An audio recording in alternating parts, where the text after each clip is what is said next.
recapitulate what we were doing, just to continue the other rest of the things. Let me tell you, we were discussing that there are so many refractive surfaces in the eye, in our human eye, like anterior surface of cornea, posterior surface of cornea, anterior surface of lens, and posterior surface of lens. So, 4 refractive interfaces are there between anterior surface of cornea and the aqueous humor.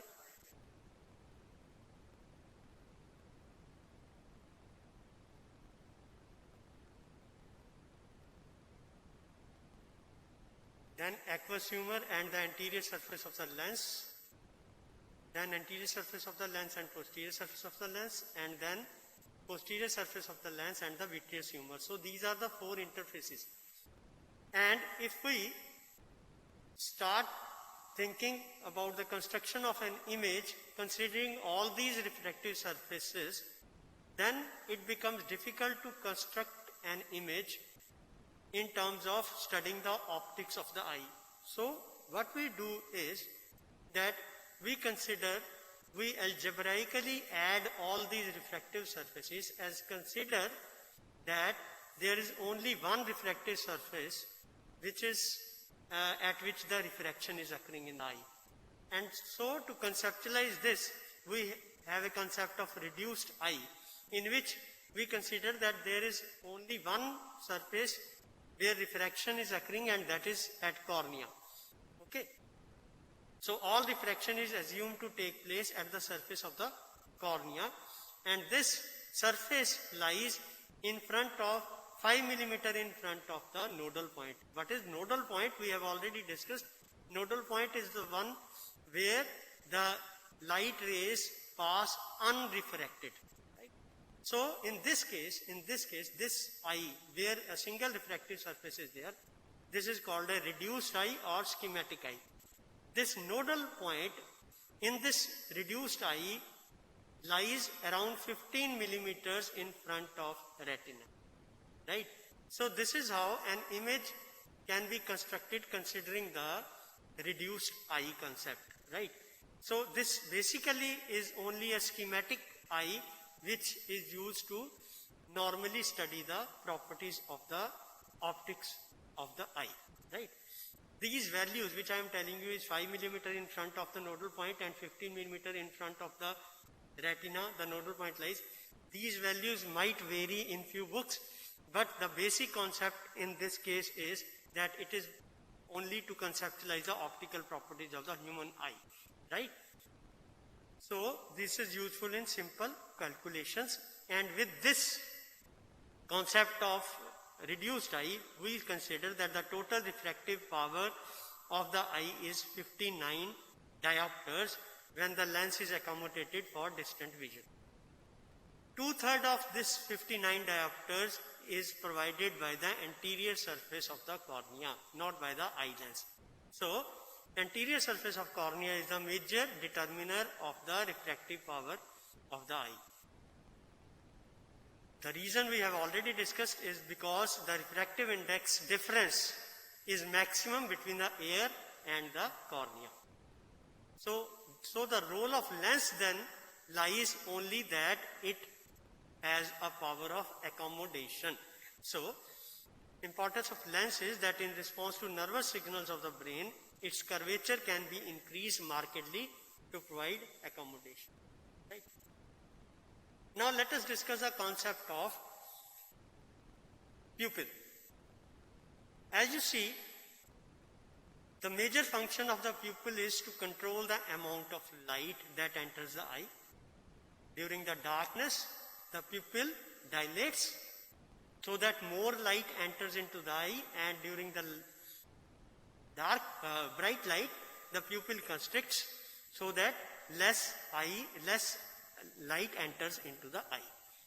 Now, the amount of light that is entering into the eye through the pupil is proportional to the area of the pupil as well as square of the diameter of the pupil.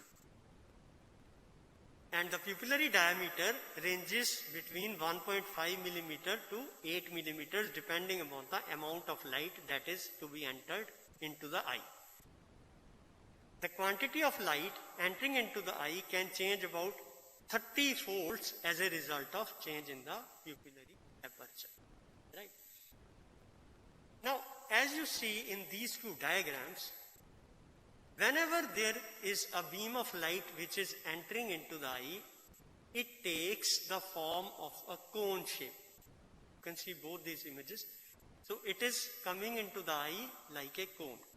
Second thing which is shown in these diagrams is the pupillary aperture, which is small in this diagram and it is larger in this diagram.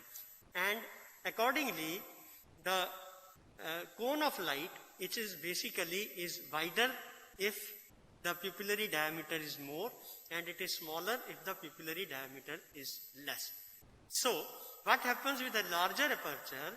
The converging light covers an area on the macula which is occupied by many cones, right?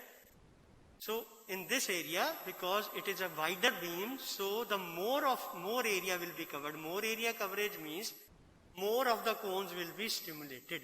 So this will make a large diffusion circle. So diffusion circle means the total area where the image will be formed. And if you compare it with smaller pupil, if the pupil is constricted, it will be covering very few cones here. So it will form a small diffusion circle. So what is the importance of this larger diffusion circle and smaller diffusion circle in the eye? It helps in sharper depth of focus. What do you mean by depth of focus?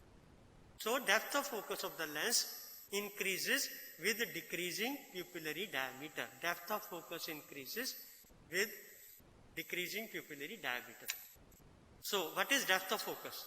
So the depth of focus is the degree to which an image can form in front or behind the retina and still appears to be in focus.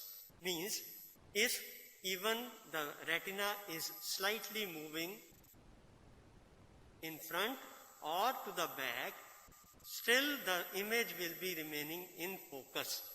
Now, when this is happening, it will be happening only if there is the cone of light, the beam of cone of light is smaller. Smaller means if it is going through a smaller pupillary aperture, right? So that is why this is called depth of focus. And if you can see in this diagram, this is the point where the focus is finally falling, and even if the retina is moving slightly ahead or slightly back, still there is very point focus here. And if you compare it with this diagram, here what is happening, the final focus is here, but if you move the retina slightly ahead or slightly back, the diffusion is basically this, the image becomes hazy, right? So, with narrow diameter pupil, retina can be displaced considerably from the focal plane and still the image will remain in sharp focus. Okay? And if the lens system is a shallow depth of focus, moving the retina only slightly away from focus will be causing blurring of the vision. So this is the importance of smaller pupil, that it adds to the sharpness of the vision. So the greatest possible depth of focus occurs when the pupil is extremely small. The reason is that all the rays pass through the center of the lens in this case. And we know that if only central part of the lens is involved, then there is least deviation of the light rays which are passing through the lens. So that is why the spherical aberrations do not occur in such a case. So advantages of a small pupil is that as the periphery of the lens is primarily responsible for chromatic and spherical aberrations, if pupillary diameter is small, then these aberrations are also less. But the disadvantage of smaller pupil is that the amount of light which will be entering into the eye will be reduced, making the vision more difficult. Now here you see a diagram which you might have seen if most of you who are with spectacles, they have gone to eye OPD, ophthalmology OPD. There you generally see a box, equipment or a chart hanging which is like this. And this is basically to see your vision. So what is this to see your vision? Basically in physiological terms, scientific terms, this is called visual acuity. We are testing your visual acuity. So what is this visual acuity? It is the sharpness of your vision. What is sharpness of vision? In other terms, it is measure of the resolving power of the eye. Or in other terms, you can say that with this sharpness of the vision, smallest retinal image, the form of which can be appreciated, is called your visual acuity. Now this visual acuity is a function of three things. One is dioptric apparatus which is being used, means optical apparatus which is being used. Then secondly is retina, onto which the image is being formed. And third, on which the visual acuity depends, is the nerve pathways and the central nervous system which are taking this image, and the image is being projected into the CNS. So these are the factors which can affect the visual acuity. But retina and nerve pathways will be dealt with subsequently. If we talk of dioptric apparatus, means object size and distance. So the size of the retinal image which is being formed depends on the distance of the object from the eye. Right? So say there are two objects which are of similar size, AB and A dash B dash. So what is happening? This object is at a distance from the eye. If you compare it with from this object, then the image which is formed with the object which is far away is smaller than the image which is formed from the object which is nearer. Right? So that is why we say nearer the object, more bigger will be the image onto the eye. So this is how we say that object distance affects the visual acuity. And this is the principle which is used for measurement of visual acuity also. So for this measurement of visual acuity, we are basically projecting various letters, right? English letters or various shapes. So what is the basic principle behind this is, we should know that there is a term called visual angle. You can see the eye over here. Say this is the object. This is the height of the object. This is the distance of the object. So the angle which will be made, the angle which will be subtended by this object, okay, onto the nodal point of the eye, right? This is called visual angle. So what is visual angle? Angle formed by the object at the nodal point of the eye. This is called visual angle. And normally, how much is the visual angle actually? This, for the whole letter which you read from the chart, this whole letter forms a visual angle of 5 minutes onto the nodal point, right? So this is basically, visual angle is the most convenient standard used in estimating visual acuity, and it takes into consideration distance as well as size of the object, right? So this visual acuity measurement is done by a chart which is named after the scientist who discovered this charting, the name of whom was Hermann Snellen. In 1862, he devised this. It is called Snellen's chart or Snellen's acuity. Now what is happening in this Snellen's chart is there are different letters arranged vertically and they are of different sizes. And what is happening is that as they are of different sizes, there is some term written over here, D60, 36, 24, 18, 12, 9, 6 and 5. What is this? This is basically showing the distance in meters. What do you mean by that? 60 meters. That means a person who has a normal visual acuity, he can see this letter from a distance of 60 meters also. Similarly, 36 means he can see from 36 meters. So when he is seeing from 36 meters or 60 meters or 24 meters, what is happening, what is the basic principle is that each letter, whole of the letter is forming an visual angle of 5 minutes at the nodal point. So whole of the letter is forming a visual angle of 5 minutes at the nodal point.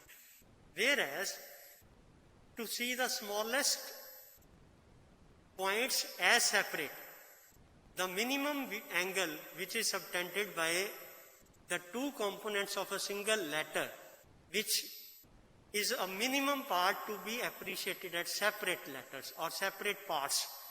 This is basically 1 minute. This visual angle is 1 minute.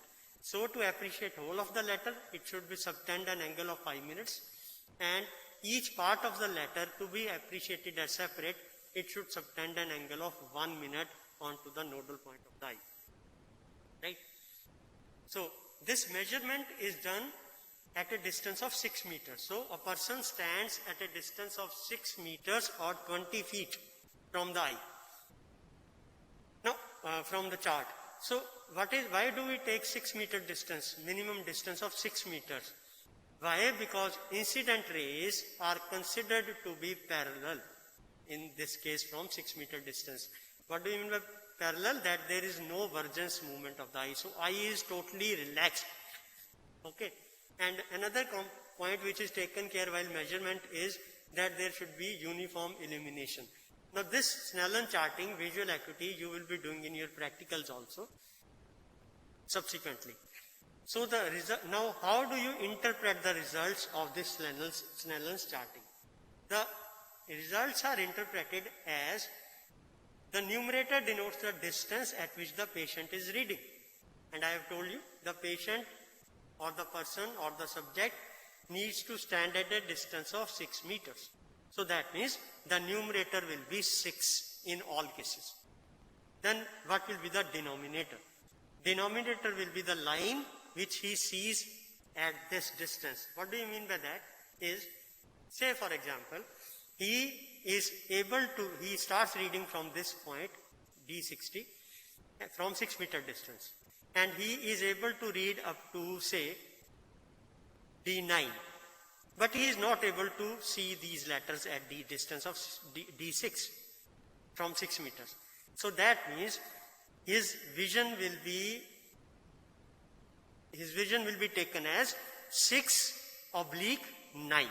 So the numerator will be 6 because he is looking all these letters from 6 meter distance, and 9 will be the figure because he is able to see the letters which are at D9. So that means how do you interpret the vision of 6/9 or 6/12?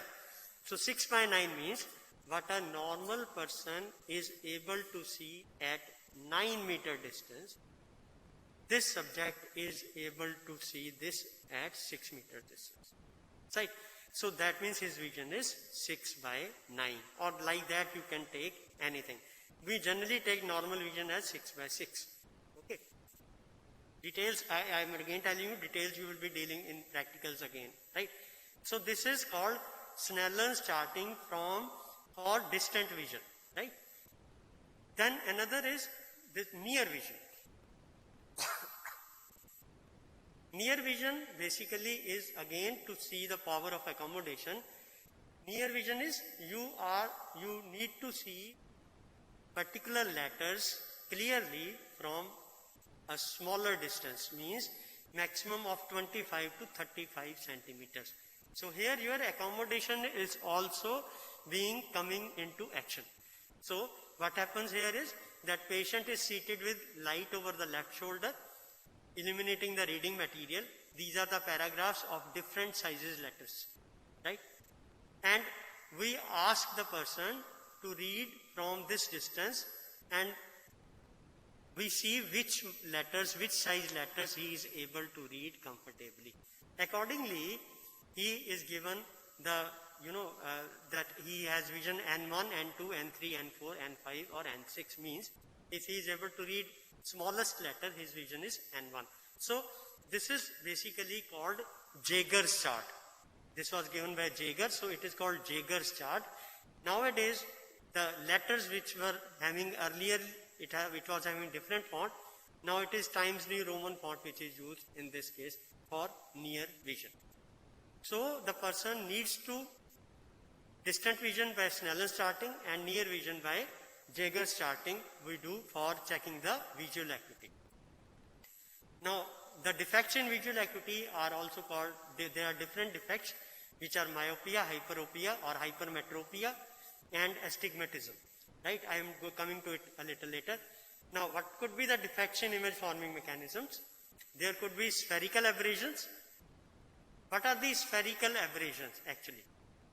Spherical aberration means that the parallel rays of light which are passing through the lens, they do not converge at a single point. See here, they are converging at different points. So, why it happens is because the spherical lens refracts peripheral rays more than the paraxial rays.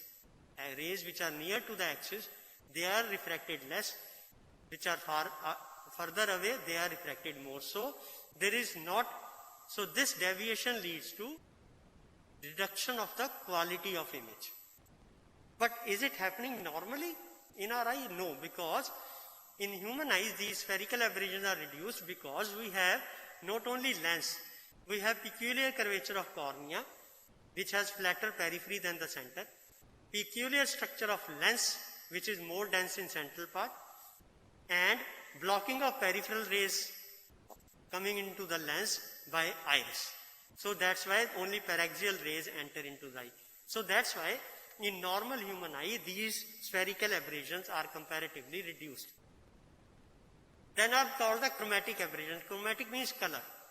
So normally what happens that the lens does not focus all the colors at one point, right? So refractive index of lens elements varies with the wavelength of the light. So what happens is that red light is relatively falling a little ahead, while the blue light is relatively falling a little near to the lens. So this is a normal condition also, and even in emetropic eye, right? So even an emetropic eye is slightly hypermetropic for red color and myopic for blue and green color. But these chromatic aberrations, what is the slight aberration used in normal eyes? They are, with the help of this, we are able to differentiate the boundaries of the image. Means dark and bright side of the image can be easily appreciated because of these aberrations, slight aberrations. The term called emetropia, this is basically used for normal eye, right? Normal eye, parallel rays of light from distant objects are in sharp focus on the retina when the ciliary muscle is completely relaxed. This is called emetropia. Ametropia is the term used for the aberrated eye. Means when we talk of myopia, hypermetropia, astigmatism, all these will come under ametropia. Now what is hypermetropia? This you might be having your earlier knowledge also from earlier classes. This is normal vision when the light rays are falling exactly on the retina. On the focal point is exactly at the retina. But what happens with hypermetropia? Hypermetropia is also called farsightedness. What do you mean by farsightedness? Means you are able to see the far objects clearly. So this is other way around actually. Farsightedness is normal far vision, means defective near vision. So this is called hypermetropia. So the parallel rays of light, they are not falling onto the retina, but they go beyond retina in case of hypermetropia. And if they are going beyond this retina, what we need to do? Actually, we have to, our ciliary muscles have to contract to increase the strength of the lens. So, normally what happens, if our ciliary muscles can accommodate, this point will be brought back to the focus normally.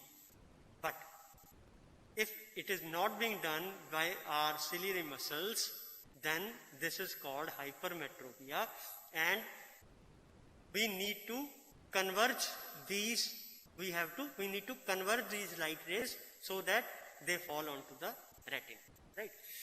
So if this ciliary muscles cannot accommodate, means there is weakness of ciliary muscles, so that the image is not able to fall onto the retina precisely, and it goes beyond the retina. This, if it occurs with age, then this condition is called presbyopia. Say beyond the age of 45 or 50, what happens? Normal accommodating power of the lens because of the ciliary muscles is relatively decreased, leading to this defect. And this defect in that case is called presbyopia, age-related change. Otherwise, the same condition is called hypermetropia. Myopia, this is nearsightedness, means near vision is normal, but far vision is defective. Here what is happening? Ciliary muscles are completely relaxed in this case. So, the image is not falling exactly onto the retina, but in front of retina here, right? So, what could be the reason for this? It could be that the eyeball is too long, or the lens refractive power is too much. So, in such cases, what we need to do is that we need to make this light rays fall onto the retina. We need some mechanism so that they fall onto the retina. So to correct these errors, myopic eye, where the light rays are falling in front of retina, so what we need to do is we need to prescribe a concave lens so that the light rays are diverged and subsequently they are made to fall on the retina. For correcting the hyperopic eye, means hypermetropia, we need to provide a convex lens so that the light rays are converged more and they fall onto the retina. Third condition is astigmatism. So what is astigmatism? I have already earlier also told you, basically the curvature of the lens is, cornea is not uniform. So what happens, see here, it is a normal vision, spherical cornea, oval shaped cornea, means cornea shape is not normal. So what happens, that visual image, which is normally at one point, is not falling only at one point, it is falling at different, like 2 points or 3 points.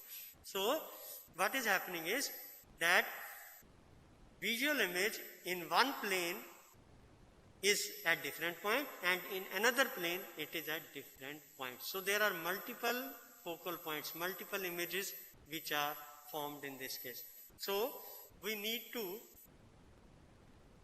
so what happens is that light rays striking the peripheral part of the lens are not bent as much as they are striking the peripheral portion of the other plane. In one plane they are different, in another plane they are different. So one focal line is here, another focal line is here. So this is called astigmatism. So what happens with astigmatism? There are two problems. One is power is also less, and at the same time we don't see the formation of letters clearly. It looks like as if the letters are bent, or letters in one plane are clearly seen, but in another plane they are not clearly seen.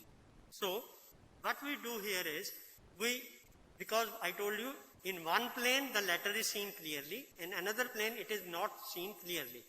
Like we do this test also for astigmatism. These are the black bars which are shown to the person. If he is able to see, say, for this horizontal line clearly, he is not able to see some of this, say, this diagonal line clearly. So that means that image in one plane is clear, but image in another plane is not clear. So what we do for this is, first of all, we prescribe a spherical lens for him to see with the trial or error, so that he is having sharp focus in one plane.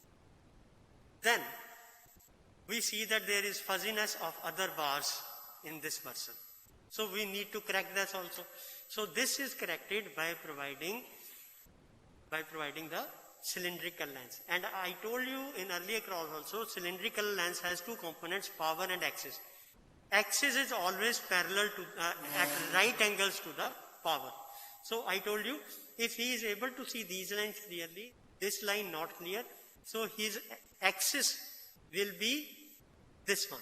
So we will see with trial and error, which axis he is able to see clearly these diagonal lines. So once he is able to see this diagonal line also clearly, we then give the lens, different power of the lens prescribed depending upon at which he is able to see clearly and sharp focus. So this is how we prescribe cylindrical lens to the person who is having astigmatism, right? Last of all, slightly about brief note about contact lenses. So these are the glass or plastic contact lenses, nowadays quite common in use, fashionable. So they fit snugly against the anterior surface of the cornea, and they are held in place by the thin layer of tear fluid, right, that fills the space between the contact lens and the anterior surface of the eye. Now, what is the use of this? It nullifies the refraction that is normally occurring at the anterior surface of the cornea, because this lens will be taking care of that. So this is useful basically primarily for abnormally shaped corneas, such as those who have bulging cornea called keratoconus. So in these conditions, these lenses are more useful. But yes, they are needed to be put on very carefully, because there could be chances of infection also if they are not cleaned properly, right?